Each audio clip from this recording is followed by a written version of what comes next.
Hello everyone, this is me Pooja Neeja. Welcome to my channel easy तो है में। आज हम करने वाले हैं चैप्टर 5 यानी अर्थमेटिक प्रोग्रेशन के एमसीक्यू। मैंने वही प्रीवियस ईयर के प्री बोर्ड स्कूल्स के और बोर्ड में से क्वेश्चंस कलेक्ट किए हैं और मैं आपको जल्दी से एक छोटे से इंट्रोडक्शन के साथ सारे एमसीक्यूज़ करा दूंगी। तो बिना किसी देरी के लेट्स गेट स्टार्टेड। आपको दिख रही होगी, ठीक है। मैं आपको छोटा सा इंट्रोडक्शन दे देती हूँ चैप्टर 5 का। चैप्टर 5 है हमारा अर्थमेटिक प्रोग्रेशन, जिसे हम एपी भी बोलते हैं, ठीक है।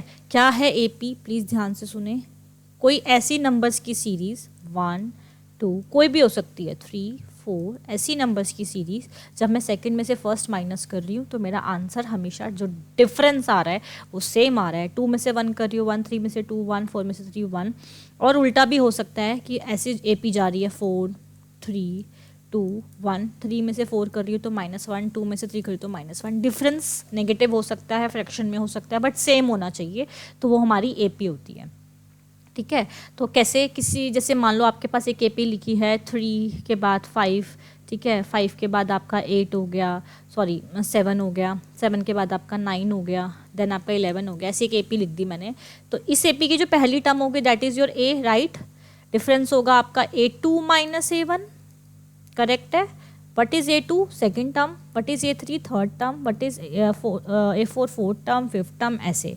तो अगर किसी एपी की फर्स्ट टर्म आपकी ए है तो सेकेंड टर्म क्या होगी, A2 ही होगी ना, दैट इज़ 5। थर्ड टर्म क्या होगी, फोर्थ टर्म क्या होगी, जो nth टर्म क्या होगी। तो इसका जो फॉर्मूला होता है दैट इज़ ये AN is equals to A plus N-1 into D. What is A1 A2, यानी कि n की जगह आपको 2 रखना है, 2 - 1 1 डी। A2 आपका कितना आ गया, A plus D.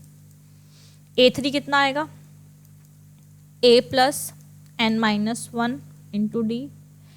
A3 is equals to A plus 3 - 1 into D. कितना आ गया A3 आपका, A प्लस 2D, ठीक है। क्या कहना चाहती हूँ मैं इससे, मैं ये कहना चाहती हूँ कि आपका A3 तो अगर A प्लस 2D आ रहा है तो सिंपल सी बात है आपका A4 क्या आएगा, A प्लस 3D आएगा। A11 क्या आएगा, चलो A प्लस 10D आएगा। यही तो हम पूरी एपी में पढ़ रहे हैं, कैसे निकालते हैं। एक चीज़ और, ABC अगर एपी में है तो एक रिलेशन और मिलता है, क्या, B माइनस सी। अगर मेरा C माइनस बी के बराबर होगा अगर एपी में है तो हमेशा होगा भाई। इसमें से जो माइनस करेंगे जो भी आंसर होगा सेम आंसर आ रहा होगा थर्ड में से सेकंड को माइनस करने पर। तो मेरा इससे क्या रिलेशन मिला, माइनस का भी इधर आके प्लस का भी हो जाएगा, B plus B,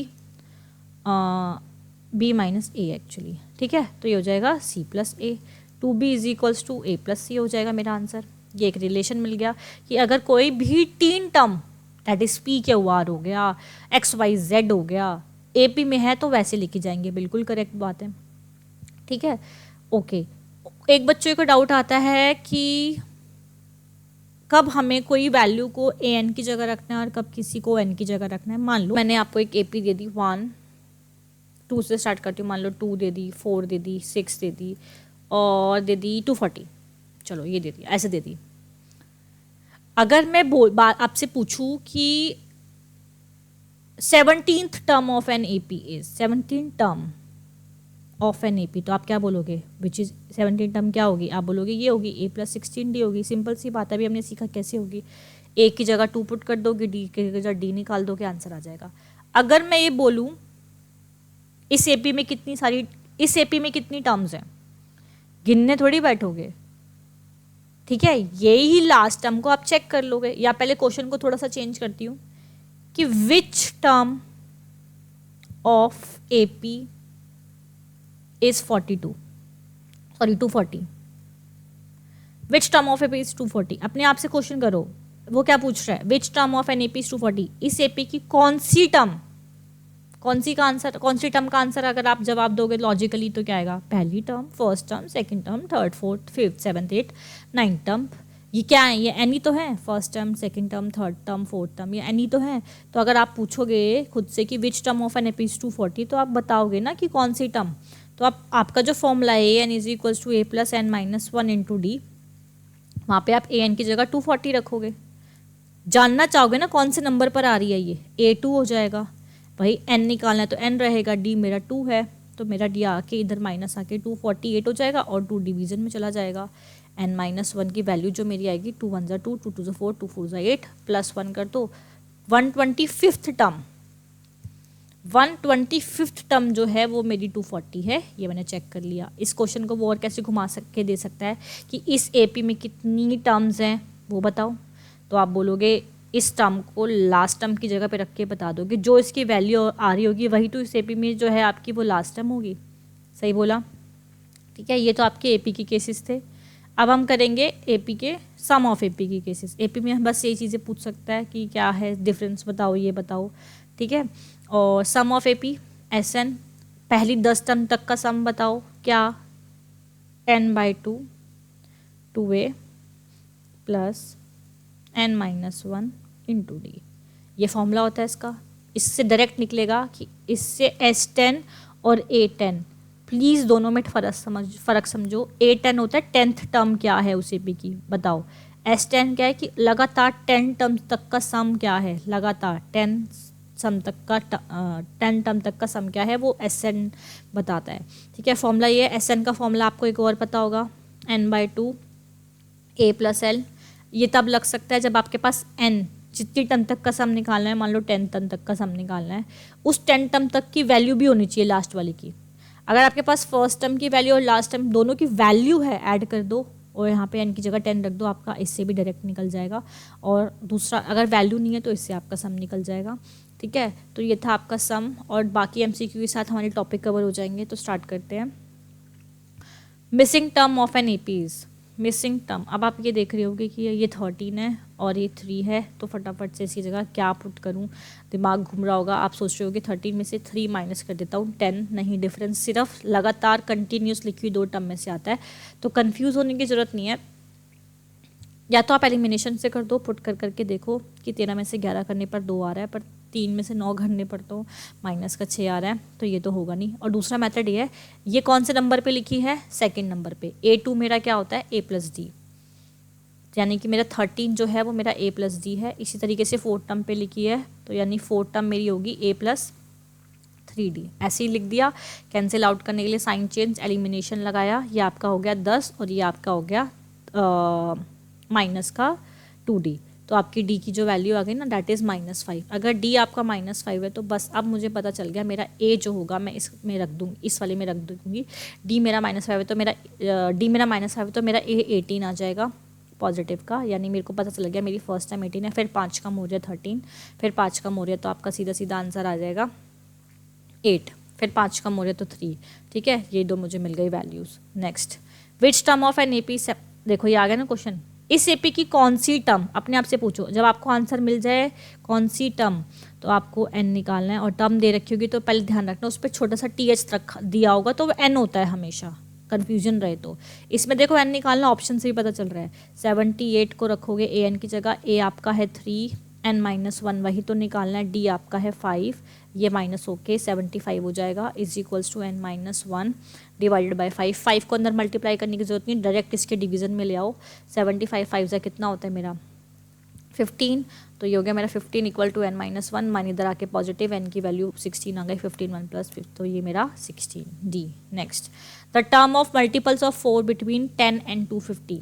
between 10 and 250 में मुझे बताना है 4 के कितने मल्टीपल है। पहला 12 होगा, 10 से पहला 12, फिर आपका 16, उसके बाद मुझे नहीं पता, मुझे वही निकालने हैं। और 250 से जस्ट एक पीछे का हम फटाफट पता लगाते हैं, क्योंकि कितने निकालोगे, इतना टाइम थोड़ी है एक नंबर के MCQ में। 250 से जस्ट पीछे, यही AP का काम है, AP का काम ही यही है कि कैसे बताना है। 250 से जस्ट बैक 249 नहीं, 248 होगा 100%। कुछ नहीं करना, अभी मैंने आपको पीछे भी बताया था इंट्रोडक्शन में, आप लास्ट टर्म को AN की जगह बता दो, अगर वो कौन से नंबर पे आ रही है तो उतनी ही तो टर्म होंगी AP में, उतनी ही तो टर्म होंगी अगर मैं लास्ट टर्म को AN की जगह रख दूंगी और n की वैल्यू निकाल दूंगी कि वो कौन से नंबर पे टर्म आ रही है, तो मेरा वो पता चल जाएगा टोटल टर्म्स कितनी है। A कितना है मेरा 12, n-1 निकालना ही है, D मेरा है 4, तो ये 12 माइनस आ जाएगा इधर आके, तो ये हो जाएगा 224 नहीं 236, और ये 4 उससे डिविजिबल हो जाएगा तो मेरी n-1 आ जाएगा। ये आपका मेरा हो गया 4 5 20 है ना, और आपका ये 4 9 36 हो गया, और इधर आके 59 + 1 60 हो जाएगा, n की वैल्यू मेरी 60 आ गई, ये मेरा आंसर है, ठीक है। What is the common difference of AP, D निकालना है। अब आप सोचोगे ये क्या है, ये क्या है, कुछ समझ ही नहीं आ रहा, कुछ नहीं। A18 क्या होता है, लिखो A18 क्या होता है, A + 17D होता है। माइनस का साइन लगाओ, ब्रैकेट शुरू करो। क्यों ब्रैकेट शुरू करो, क्योंकि माइनस के बाद जब एक से ज़्यादा टर्म लिखी जाती है तो ब्रैकेट लगाई जाती है। A + 14 जो है मेरा 13D होता है और इसकी इक्वल टू में 32। जब ओपन करोगे तो साइन सबके चेंज होंगे, ओपन करोगे तो साइन सबके चेंज होंगे, यहाँ पे गड़बड़ मत करना। 32 देखो कट गया, 13 17 - 13 4D होता है, 4D = 32, D की वैल्यू 8 आ गया ना आंसर, D की value 8। The nth term of an AP is given, किसी एपी की एनर टर्म दे रखी है, देखो ये अच्छा क्वेश्चन है बहुत। किसी एपी की एनर टर्म दे रखी है, AN = 3 + 4N है ना, और हमें क्या निकालना है, D। मुझे D निकालने के लिए लगातार की 2 टर्म दे दो, फर्स्ट और सेकंड टर्म दे दो, A और A2 दे दो, मैं बता दूंगी D कितना है माइनस करके। तो कुछ मत करो, अगर एन टर्म ये है तो फर्स्ट टर्म क्या होगी, N की जगह 1 रख देती हूँ। 3 + 4 7 होता है, ये भी पता चल गया। सेकेंड टर्म चाहिए, N की जगह 2 रख दो। 3 + 4 2 = 8 कितना होता है, 11। बस ये 2 टर्म आती डिफरेंस, 11 - 7 4 इसका आंसर है। PQR है सारी में AP, then R - Q is, मैंने आपको पहले बताया है, कोई भी अगर सारी टर्म्स AP में है तो यानी Q - P, यहाँ लिखती हूँ P, Q, R, S अगर AP में है तो Q - P बिल्कुल बराबर होगा R - Q के, और बिल्कुल बराबर होगा S - R के। हमें पूछा R - Q, देखो R - Q या तो Q - P के या S - R के, एक ऑप्शन पक्का होगा, दोनों होगा तो फिर ऐसे लिखा होगा बोथ A and B, तो S - R के बराबर होगा, बिल्कुल ठीक है। If the sum of 3 numbers in AP, देखो अगर आप करने बैठोगे इस क्वेश्चन को कि कोई 3 नंबर सेलेक्ट करोगे AP में है कि वो 9 है और उनका प्रोडक्ट 24 सेलेक्ट करोगे तो गए। 5 नंबर का क्वेश्चन नहीं है, आप जो पूरा पूरा करके दिखाना है MCQ में, और तुक्का भी मारने की जरूरत नहीं है, तो एलिमिनेशन से ही हो जाएगा। पहले तो प्रोडक्ट वाले केस में जो हमें नंबर लेट करने होते हैं वो अलग ही लेट करने होते हैं प्रोडक्ट वाले केस में, और अब मुझे पता है आप यही लेट करोगे, A उससे अगला B और उससे अगला C, फिर इन तीनों को प्रोडक्ट निकालोगे, ABC में फंस जाओगे, ये क्वेश्चन कभी नहीं सॉल्व कर पाओगे। एलिमिनेशन के थ्रू करते हैं इस क्वेश्चन को कि अगर इनका 3 नंबर्स जिनका सम 9 है प्रोडक्ट 24 है, सम 9 बन ही नहीं रहा, 10 से ज़्यादा ही हो गया, 9 बन रहा है पर प्रोडक्ट 24 नहीं है, सम 9 से ज़्यादा हो गया, सम 2 और 3 5 और 9 और 2 3 6 6 4 = 24, ये रहा ऑप्शन। ऐसे करना है इन क्वेश्चंस को। ABC are in AP then A - B, अगर ABC AP में है, A B C AP में, तो मुझे बताओ B - A बराबर होगा ना C - B की। इन्होंने क्या बोला है, A - B upon B - C की वैल्यू बताओ। A - B को B - A को A - B बना लो या इसको 1 बना लो।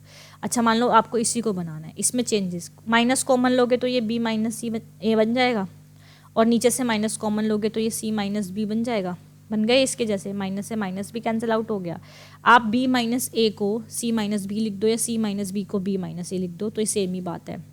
B - A को C - B लिख रही हूँ और यहाँ पे भी C - B लिख रही हूँ, कट गया, आंसर बन आ गया। था ना इतना ईजी सा, और देखने में कितना कॉम्प्लिकेटेड लग रहा था। इफ़ ये 3 नंबर AP में है तो X की वैल्यू बताओ। अगर 3 नंबर AP में है तो X की वैल्यू बताओ। ऑब्वियसली अगर 3 नंबर AP में तो सेकंड में से जब भी माइनस कर रही होंगी, सेकंड है X + 10, उसमें से जब भी माइनस कर रही होंगी 2X, तो बिल्कुल वो उसी के बराबर आ रहा होगा जब मैं थर्ड में से यानी 3X + 2 में से माइनस कर रही होंगी X - 10 को। ब्रैकेट क्यों लगाई, क्योंकि उसके बाद 2 टर्म है एक साथ, तो X + 10 - 2X -X + 10 हो गया ये, और ये कितना हुआ 3X + 2 - X - 10, तो ये हो जाएगा -X + 10 = 3X में से X गए जाएंगे तो 2X बचेगा, और ये हो गया आपका -8, इधर ले आओ इसको, तो ये आपका हो जाएगा -X - 2X = इधर का नेगेटिव -10 और -8 -18, -3X = -18, X की वैल्यू 6 आ गई, 6, ठीक है। विच term of the AP is first negative term, देखो इसको कैसे करते हैं। पहली नेगेटिव टर्म का क्या मतलब है, जैसे मान लो हम जा रहे होंगे 72 फिर 70 फिर 68 आया होगा, कितना है डिफरेंस, माइनस, वैसे -4 का है, मतलब -4 कम होता जा रहा है, तो और कम होगा 64 हुआ होगा, फिर और कम होगा 60, ऐसे कैसे चेक करेंगे कब तक कि 0 कब आ जाएगा। 0 के जस्ट बाद वाली टर्म पहले नेगेटिव होगी, तो मुझे क्या देखना है सबसे पहले कि ये जो मेरी AP बन रही है ना, इस AP को बना लेते हैं, ये AP बन रही है मेरी 80 + n -1 इंटू -4, ये बन रही है मेरी AP, ये मेरी AP है, ऐसे लिखी जा रही है इसको एन टर्म में। ये मेरी AP पहली बार 0 कब होगी, जब वो 0 से छोटी होगी। इसको AP में लिख सकती हूँ ना मैं, इसको a+n-d का फॉर्मूला लगा दिया मैंने, विच इज़ लेस देन 0, यानी मैंने रखा an इज़ लेस देन 0 होगा। कौन से नंबर पे होगा यही हमें निकालना है, पहले पे 0 होगा, दूसरे पे, तीसरे पे, वो निकालना है। तो इसको सॉल्व करते हैं, देखो n-1 -4 लेस देन 80, उधर जाके -80 बनेगा। अब मेरी बात ध्यान से सुनना, अगले स्टेप पे आप -4 को इधर शिफ्ट करोगे, आप मल्टीप्लाई भी कर सकते हो, बट बेस्ट ये है कि -4 को अंदर मल्टीप्लाई करने की बजाय डिवाइड कर दो, जल्दी आंसर आएगा। जब भी कोई इनक्वालिटी है, ये इज इक्वल्स टू का साइन नहीं है, थोड़ा डिफरेंस होता है दोनों में। जब भी इनक्वालिटी में कोई भी चीज़ मल्टीप्लाई से डिवाइड में जाती है और डिवाइड से मल्टीप्लाई में जाती है, और अगर उसके साथ माइनस का साइन है, तो आपकी इनक्वालिटी का जो मुंह है ना, ये फेस है, ये चेंज हो जाएगा। यानी n-1, अब आप -4, खाली 4 भेजते तो ऐसे ही रहता, -4 भेज रही हो तो आपका साइन चेंज होगा, -80 अपॉन में -4 आएगा, ये कैंसिल आउट होगा। n-1 जो आपकी वैल्यू आई ग्रेटर देन वो आई 20, राइट है। अभी n-1 जो आपकी वैल्यू आएगी, यहाँ से n की वैल्यू जो आपकी आएगी वो आएगी 20 + 1, कितना होता है। मैंने अब क्यों इनक्वालिटी चेंज नहीं करी, क्योंकि माइनस प्लस इधर उधर हो रही है, कोई दिक्कत नहीं है, मल्टीप्लाई डिवाइड में इनक्वालिटी के साइन चेंज हो जाते हैं। एन की वैल्यू आपकी आ गई 21, यानी कि वो ये कह रहा है 21 से जस्ट जो बड़ी वैल्यू होगी वो पहली नेगेटिव वैल्यू होगी, तो डैट इज 22। ये मेरा आंसर है, ठीक है। 22 होता तो 23 लगाती, 23 होता तो 24 लगाती। असर्शन रीजनिंग, असर्शन रीज़न कहता है कि अगर ABC इन AP में है, इफ़ एंड ओनली तब है जब ये, बिल्कुल ठीक बात, मैंने अभी आपको बताया था, ABC अगर AP में सिर्फ तब होंगे जब B - A बराबर होगा C - B के। इससे मुझे रिलेशन मिला था, B इधर आके पॉजिटिव हो गया था, A इधर आके पॉजिटिव, तो ये C + A बन गया था, बिल्कुल ठीक है। Reason, sum of the first and natural number, N square होता ही नहीं है, नेचुरल नंबर जो होता है फर्स्ट सम ऑर्ड का वो n × n + 1/2। आप बोलोगे हमें तो नहीं पता, मैं बताती हूँ कैसे। फर्स्ट n और नेचुरल नंबर, पहला नंबर अगर आपका a है, पहले n निकालें ना, दूसरा 3 होगा, तीसरा 5, चौथा 7, n वाला n होगा, इनके बीच में फॉर्मूला लगा दो सम का, Sn n/2, a + l लगा सकती हो, दूसरा भी लगा सकती हो, मैं ये लगा रही हूँ, यहाँ लिख रही हूँ, देखो Sn = n ही है, n तक का निकालना है ना, 2, a क्या है मेरा, फर्स्ट टर्म मेरी फर्स्ट है, लास्ट टर्म मेरी n है, देखो बन गया ना, n × n + 1/2, तो ये भी गलत है, मतलब असर्शन सही है, रीज़न गलत है, और करेक्ट एक्सप्लेनेशन तो भूल ही जाओ फिर। तो यानी कि assertion is true but reason is false. ये आपका क्वेश्चन 2023 में आया था, ठीक है। ऐसे और बहुत सारे MCQs है जो आपके रिपीट हो रहे हैं, 2023 में इसमें से ये एक क्वेश्चन आया था। अब करते हैं next. The term of an AP is P and the common difference is Q, then its 10th term. 10th term बताओ फटाफट, A + 9D। A क्या होता है, P दिया हुआ है, D Q दिया हुआ है 9Q, P + 9Q, ये लो। ऐसा लगता है क्या अजीब सा, ये PQ लिखो, जो मांगा है उस पर काम करो, वैल्यू पुट करो, आपका डायरेक्ट आंसर आएगा, ठीक है। आई होप आपको ये समझ आया होगा। तो आज हमने कर ली हैं बहुत सारे MCQ चैप्टर 5 के, इसमें से मोस्टली 2022-23 में आए हुए हैं, तो आप एक बार पूरी सी वीडियो को पूरे अच्छे से देखना, कॉपी पेन लेके बैठा करो क्वेश्चंस करने के लिए। पहले आप देखा करो जो मैं क्वेश्चन बोल रही हूँ आपको आता नहीं आता, तो पहले समझ लो, फिर उसी टाइप की क्वेश्चन रिवाइज कर लो RD में से, और बहुत सारी बुक्स अवेलेबल है मार्केट में। और मेरी वीडियो को लाइक, सब्सक्राइब और ज़रूर शेयर करो अपने फ्रेंड्स को, स्पेशली उस फ्रेंड को जिन्होंने अब तक पढ़ना ही नहीं स्टार्ट किया है। ओके, तब तक के लिए टाटा, गुड बाय।